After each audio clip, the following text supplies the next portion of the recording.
সুপ্রভাত। আজকে রেসিপি হবে মাছের তেল দিয়ে এইখানে চচ্চড়ি হবে।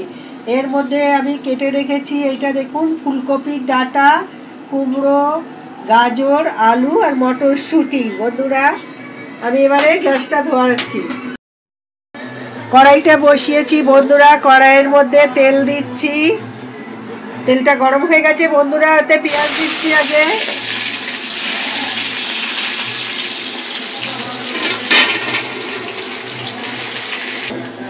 পেঁয়াজটাকে বন্ধুরা একটু লাল লাল করে ভেজে তারপরে আমি ওর মধ্যেই মাছের তেলটা দেবো। এটা ধুয়ে রাখা রয়েছে, মাছের তেলটা ধুয়ে রেখে দিয়েছি। বন্ধুরা, পেঁয়াজটা দেখুন আমার লাল লাল হয়ে গেছে। এরপরে এই মাছের তেলটা দিয়ে দিচ্ছি। মাছের তেলটা দেখুন বন্ধুরা আমার ভাজা ভাজা হচ্ছে। আর এইখানে আমি এই কপির ডাঁটাগুলোকে অল্প একটু ভাপিয়ে রেখে দিয়েছি। এবার এই সব সবজিগুলো ওর মধ্যে দিয়ে দেবো।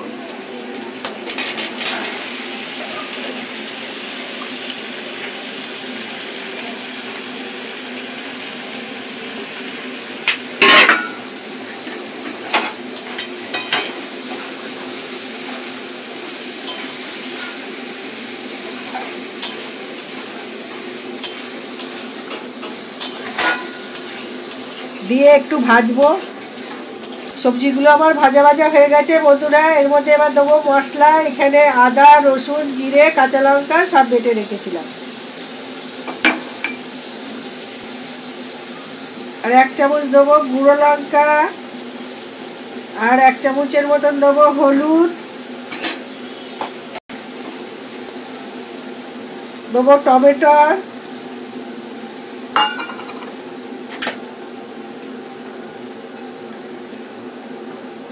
দেবো 1 চামচ নুন, আর অল্প একটু দেবো এই যে 1/2 চামচের মতন।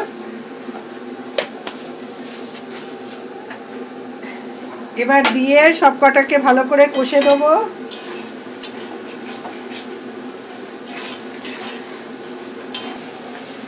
এই দেখুন বন্ধুরা, মশলাটাকে দিয়ে খুব ভালো করে আমি কষছি।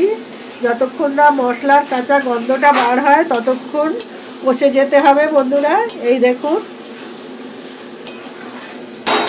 এবারে একটু আমি ঢাকা দেবো, অল্প একটু জল দেবো, দিয়ে ঢাকা দেবো।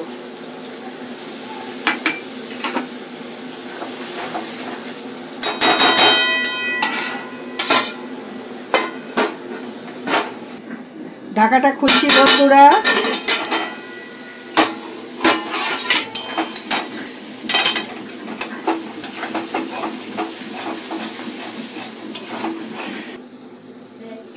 দেখুন বন্ধুরা, আমি গ্যাসের আগুনটা কমিয়ে আর এইভাবে রেখে দিয়েছি।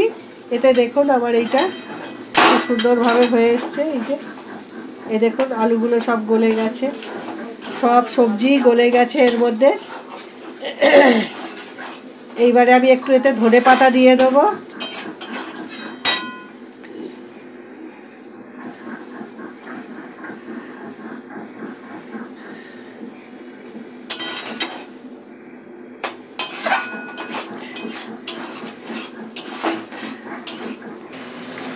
বন্ধুরা, আমার ফুলকপির ডাঁটা, আলু, কুমড়ো, মটরশুঁটি, গাজর দিয়ে মাছের তেলটা খুব সুন্দরভাবে হয়ে গেছে। এবার আমি নিভিয়ে দিচ্ছি বন্ধুরা, নিভিয়ে ঢেলে দেবো।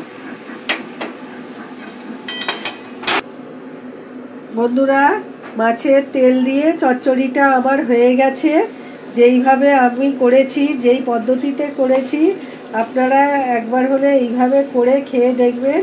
খেয়ে দেখে যদি ভালো লাগে তাহলে আমার চ্যানেলের সাথে থাকবেন, আমার সাথে থাকবেন। বন্ধুরা, লাইক করবেন, শেয়ার করবেন, সাবস্ক্রাইব করবেন, বেশি বেশি করে শেয়ার করবেন বন্ধুরা। ধন্যবাদ।